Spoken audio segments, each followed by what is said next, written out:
Hello student, स्वागत है आप सबका हमारे यूट्यूब चैनल फार्मा सॉल्यूशन अड्डा में। स्टूडेंट, आज की इस वीडियो में हम बात करेंगे फार्मास्यूटिक्स का पहला चैप्टर, जिसमें एक टॉपिक है टैबलेट। सॉलिड डोजेस फॉर्म के अंदर एक चैप्टर है जिसका नाम है टैबलेट। इस टॉपिक का नाम है टैबलेट, इसी को आज हम डिस्कस करेंगे। सॉलिड डोजेस फॉर्म का एक पार्ट है और फार्मास्यूटिक्स में है, डी फार्मा और बी फार्मा दोनों के सिलेबस में। तो चलिए स्टार्ट करते हैं टैबलेट के बारे में जानना और एक एक करके डिस्कस करते हैं इसका इंट्रोडक्शन, टाइप, एडवांटेजेस, डिसएडवांटेजेस, इन सब के बारे में आज हम डिस्कस करेंगे। तो सबसे पहले हम देख लेते हैं इसका इंट्रोडक्शन। तो यहाँ पे जैसा कि इंट्रोडक्शन में यहाँ पे लिखा है, अकॉर्डिंग टू यूएसपी यानी यूनाइटेड स्टेट ऑफ फार्माकोपिया जो है उसके अकॉर्डिंग टैबलेट का क्या डेफिनेशन होता है इसके बारे में हम देखते हैं। यहाँ पे लिखा है tablet is defined as compressed solid dosage form containing medicament with और विदाउट एक्सिपिएंट। यानी टैबलेट क्या है? कंप्रेस्ड सॉलिड डोजेस फॉर्म है, जिसको कंप्रेस्ड करके बनाया जाता है, दबा के प्रभाव डाल के बनाए जाने वाला सॉलिड डोजेस फॉर्म है, जिसमें मेडिकामेंट्स यानी ड्रग को मिला के बनाया जाता है या ड्रग डाला जाता है। इसको बिना एक्सिपिएंट के या एक्सिपिएंट के साथ दोनों में बनाया जा सकता है। एक बार फिर से बता रहा हूं कि tablet compressed solid dosage form होता है जिसमें मेडिकामेंट्स मिला होता है यानी ड्रग को मिला के बनाया जाता है। एक या एक से अधिक ड्रग हो सकता है और मेडिकामेंट्स में के साथ साथ एक्सिपिएंट तो हमारे ऊपर है कि हम मिलाते हैं कि नहीं मिलाते हैं।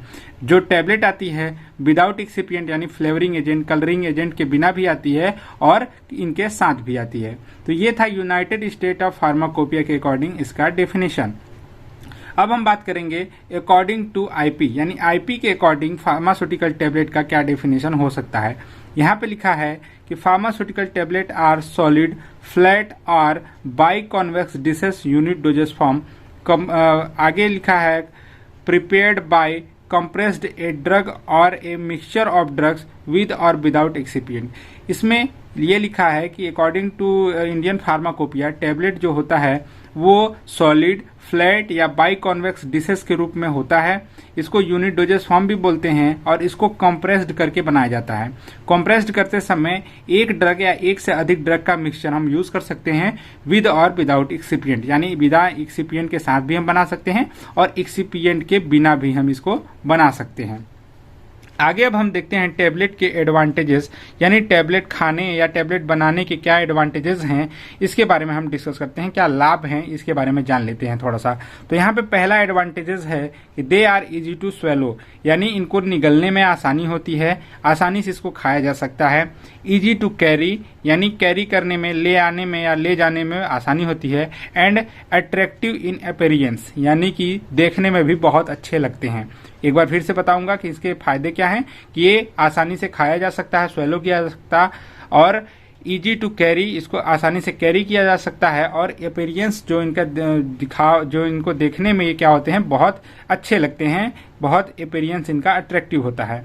अगला जो एडवांटेजेस है क्या है, do not require any measurement of doses, यानी इसमें टैबलेट में हमें मेजरमेंट की जरूरत नहीं होती, यानी कि जितने mg का टैबलेट हमें खाना है उतने की कंपनी बना के देती है और उतना डॉक्टर प्रिस्क्राइब करता है, बना बनाया हमें मिलता है, हमें सिर्फ उसको लेना रहता है, खाना रहता है, एडमिनिस्ट्रेट करना रहता है। तीसरा एडवांटेजेस है इसका सेल्फ एडमिनिस्ट्रेड, यानी कि ये खुद से खा सकते हैं एज कम्पेयर टू पेरेंट्रल, यानी पेरेंट्रल डोजेस फॉर्म को लेने के लिए आपको एक एक्सपर्ट की जरूरत पड़ती है, लेकिन टैबलेट को खाने के लिए आपको इसकी किसी एक्सपर्ट की जरूरत नहीं है, आप खुद से इसको खा सकते हैं।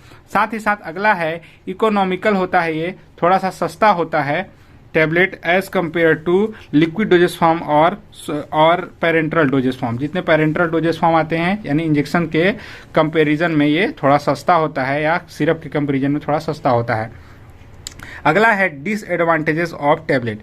डिसएडवांटेजेस में हम देखते हैं कि क्या क्या हानि है टैबलेट खाने या टैबलेट लेने के क्या क्या नुकसान हैं, इनके बारे में देखते हैं। तो पहला नुकसान है difficult to swallow in case of children और अनकॉन्शियस पेशेंट, यानी कि चिल्ड्रेन के केस में यानी बच्चों के केस में अगर देखा जाए तो बच्चे इसको खुद से खा नहीं सकते और खाने में क्या करते हैं, परेशानी क्रिएट करते हैं। साथ ही साथ अनकॉन्शियस पेशेंट यानी जो पेशेंट बेहोश है उसको हम टैबलेट नहीं खिला सकते हैं, ये थोड़े से इसके डिसएडवांटेजेस में आ जाएगा। दूसरा डिसएडवांटेजेस है low bioavailability as compare to parenteral, यानी कि बायो अवेलेबिलिटी क्या होती है थोड़ा सा हम डिस्कस कर लेते हैं। यानी कि जो ड्रग का कंसंट्रेशन हमारे बॉडी में पहुंच के इफेक्ट देता है वो टैबलेट में कम होता है, यानी 500 mg का खाएंगे तो पूरे हमारे जीआई ट्रैक को पास करते हुए जाएगा तो थोड़ा बहुत क्या होता है कि वेस्ट हो जाता है, जिसकी वजह से 100% बायोअवेलेबिलिटी नहीं मिल पाती हमें। और किसके कंपैरिजन में? पेरेंट्रल के कंपैरिजन में। पेरेंट्रल में क्या होता है कि इंजेक्शंस डायरेक्ट ब्लड स्ट्रीम में दिए जाते हैं, इसलिए इनका क्या होता है कि 100% बायोअवेलेबिलिटी मिलने की संभावना होती है। तो ये थोड़ा सा डिसएडवांटेजेस हमें देखने को मिलता है टैबलेट में। अगला तीसरा डिसएडवांटेजेस है bitter drugs are can not swallow without sweeteners या विदाउट स्वीटनिंग एजेंट्स, यानी कि जो कड़वी ड्रग हैं जिनका स्वाद अच्छा नहीं है उनको हम बिना स्वीटनिंग एजेंट के नहीं खा सकते हैं। तो इसलिए स्वीटनिंग एजेंट के साथ मिला के बनाने में थोड़ा सा कॉस्ट इसका बढ़ जाता है, थोड़ा सा बल्कनेस बढ़ जाता है, इसके ये डिसएडवांटेजेस हैं। चौथा डिसएडवांटेजेस और आखिरी डिसएडवांटेजेस हमने यहाँ पे लिख रखा है, उसमें है कि some drug are not given in tablet form because they cause gastric irritation, यानी कुछ ड्रग्स को हम टैबलेट फॉर्म में नहीं दे सकते हैं क्योंकि वो गैस्ट्रिक इरिटेशन कॉज करते हैं। तो ये थे इसके डिसएडवांटेजेस। अब हम बात करेंगे इसके क्लासिफिकेशन की या इसके टाइप्स की। अब हम बात करेंगे क्लासिफिकेशन ऑफ टैबलेट की, यानी टैबलेट कितने प्रकार का होता है, इसके क्या क्या क्लास होता है, कौन कौन से क्लास में इसको डिवाइड किया गया है। तो यहाँ पे जैसा कि आपको दिख रहा होगा टैबलेट को मैंने फ्लो चार्ट बना के डिवाइड किया है। टैबलेट को 4 पार्ट में डिवाइड किया जा सकता है, जैसे कि टैबलेट इंजेस्टेड ओरली, यानी कि ऐसे टैबलेट जिनको हम ओरली खाते हैं या इंसर्ट करते हैं अपने बॉडी के अंदर। दूसरा tablet used in oral cavity, यानी कि ओरल कैविटी यानी माउथ के अंदर यूज होने वाले टैबलेट्स को दूसरी कैटेगरी में रखा गया है। और तीसरी कैटेगरी है tablet administered by other route, यानी माउथ के अलावा अदर रूट से एडमिनिस्टर्ड होने वाली टैबलेट को हमने अलग रखा है, यहाँ पे क्लासीफाई किया है। और आखिरी हमारा इसका क्लास होता है tablet use to prepare solution, यानी किसी भी ये ऐसा क्लास होता है जिसमें जो टैबलेट्स आती हैं वो सोल्यूशन बनाने के लिए यूज की जाती हैं। तो ये थे इसके 4 क्लास और इनके अंदर आने वाली टैबलेट्स के नाम यहाँ पे लिख रखे हैं। कुछ एग्जांपल्स भी मैं आपको बताऊंगा जो डेली यूजेस में आपने देखा होगा। पहला देखिए यहाँ पे है, आप बात करते हैं टैबलेट इंजेस्टेड ओरली वाले क्लासिफिकेशन की, यानी जो ऐसे टैबलेट जिनको मुंह से लिया जाता है उनमें कौन कौन से टैबलेट आते हैं, उनके कौन कौन से टाइप्स होते हैं। पहला है कॉम्प्रेस्ड टैबलेट। कॉम्प्रेस्ड टैबलेट के एग्जांपल आपने नॉर्मल पैरासीटामोल टैबलेट या क्रोसिन टैबलेट का एग्जांपल आप देख लीजिए। दूसरा है मल्टीपल कॉम्प्रेस्ड टैबलेट, यानी कि एक या एक से अधिक लेयर जिनमें बनाई जाती हैं उनको बोलते हैं मल्टीपल कॉम्प्रेस्ड टैबलेट। और अगला है इंटेरिक कोटेड टैबलेट, यानी ऐसे टैबलेट्स जिनका क्या किया जाए कि एक फिक्स टाइमिंग में वो घुले, इसके लिए इनकी इंटेरिक कोटिंग की जाती है। इनको ऐसे इस कैटेगरी में ऐसे टैबलेट्स आते हैं। अगला है शुगर कोटेड टैबलेट्स, यानी शुगर की एक लेयर बना दी जाती है ऊपर और इनको इस तरह से बनाया जाता है कि शुगर की लेयर बना के उसको उसके टेस्ट वगैरह को मास्क कर देते हैं। अगला है फिल्म कोटेड टैबलेट। फिल्म मतलब होता है एक लेयर बना देना, टैबलेट के ऊपर एक लेयर बना देते हैं, तो इसी को बोलते हैं हम film coated tablet. Chewable tablets में क्या होता है कि ऐसे टैबलेट्स जो कि हम चबा के खाते हैं, जिन्हें हमें क्या होता है निगलना नहीं रहता डायरेक्ट, हमें इसको चबाना रहता है। ऐसे टैबलेट्स जैसे कि हाजमोला वगैरह के टैबलेट्स आते हैं वो च्यूएबल टैबलेट्स में आते हैं। दूसरा क्लासिफिकेशन इसका या दूसरा टाइप है इसका tablet used in oral cavity. Oral cavity में यूज होने वाले टैबलेट्स को कौन कौन सा क्लासिफिकेशन में रखा गया है, कौन कौन से क्लास या कौन कौन से नाम है इनके, थोड़ा सा इनके बारे में जान लेते हैं। पहला है बक्कल टैब। बक्कल टैब में क्या होता है कि ऐसे टैबलेट जो अब हम गाल के बीच में अपने गाल के पास रखते हैं, यानी जो वॉल ऑफ चिक होती है वहां पे हम इसको रख देते हैं और यहाँ पे डिजोल्व हो जाती है, डायरेक्ट वहीं से एब्जॉर्ब हो जाती है।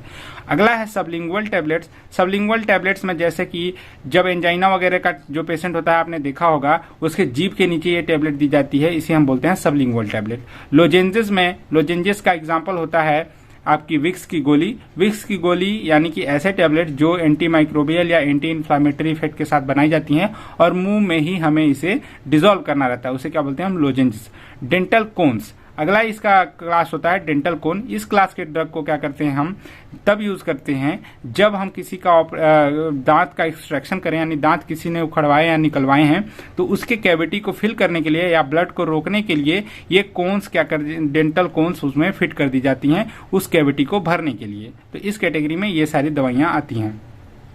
अगला क्लास है इसका tablet administered by other route, यानी मुंह के अलावा अदर रूट से ली जाने वाले टेबलेट्स, जैसे कि इम्प्लांटेशन हो गया। इम्प्लांटेशन क्या होता है कि ये ऐसा डोजेस फॉर्म होता है, ये नोवेल ड्रग डिलीवरी सिस्टम का एक पार्ट है, यानी कि हमें मुंह से न लेकर हम अपने स्किन के नीचे ड्रग को मैट्रिक्स के अंदर भर के उसको क्या करते हैं, प्लेस कर देते हैं, और उसके हर एक कंपार्टमेंट में ड्रग भरी रहती है, जो कि एक लिमिटेड टाइम ऑफ पीरियड में टूटती रहती है और वहां पे डिसॉल्व होकर हमें इफेक्ट देती रहती है।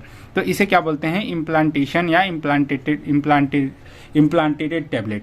अगला है सपोजिटरी। सपोजिटरी सब लोग जानते होंगे, सपोजिटरी जैसे anti fungal, anti bacterial suppositories आती है, जिसको एनल रूट में यूज किया जा सकता है। वजाइनल टेबलेट में भी सपोजिटरीज वगैरह आती हैं, और वजाइनल टेबलेट में जैसे कि कंट्रासेप्टिव टेबलेट आती हैं, जिनको वजाइना में इंसर्ट करना रहता है। तो इस कैटेगरी में आने वाले ड्रग को क्या बोलते हैं, वजाइनल टेबलेट्स बोलते हैं। अब tablet used to prepare solution, यानी ऐसे टेबलेट जो सॉल्यूशन बनाने के रूप में सॉल्यूशन बना के तब यूज किए जाते हैं, इनको इस कैटेगरी में रखा गया है। जैसे इफरवेसेंट टेबलेट। इफरवेसेंट टेबलेट ऐसे टेबलेट्स होते हैं जैसे कि इनको पानी में डाल देने से तुरंत ये क्या हो जाते हैं, डिसइंटीग्रेट होने लगते हैं, टूट जाते हैं, और इसके बाद हम इसका यूज करते हैं। डिस्पेंसिंग टेबलेट क्या होता है कि इसको पहले पाउडर बनाया जाता है और फिर इसको सॉल्यूशन बना के पिया जाता है। और हाइपोडर्मिक टेबलेट्स इसका तीसरा क्लास है, और चौथा क्लास है इसका टेबलेट ट्राइचूरेट, यानी कि ऐसे टेबलेट जिनको ट्राइचूरेट करके पीस के हम फिर सॉल्यूशन बनाते हैं, इनको बोलते हैं टेबलेट ट्राइचूरेट्स। तो ये थे टेबलेट के क्लासिफिकेशन। ये था आज का हमारा वीडियो, इंट्रोडक्शन ऑफ टेबलेट, उसके एडवांटेजेस, डिसएडवांटेजेस और उसके क्लासिफिकेशन के ऊपर। आशा करता हूँ ये वीडियो आपको समझ में आया होगा, और वीडियो आपको समझ में आए तो हमारे चैनल को सब्सक्राइब करें और बेल आइकन को जरूर प्रेस करें, ताकि ऐसे ही जब हम फार्मा से रिलेटेड टॉपिक्स के ऊपर वीडियो बनाएं तो उसका नोटिफिकेशन आप तक जरूर पहुंचे और आप इसे पढ़ के इससे नॉलेज गेन कर सकें। Thank you so much.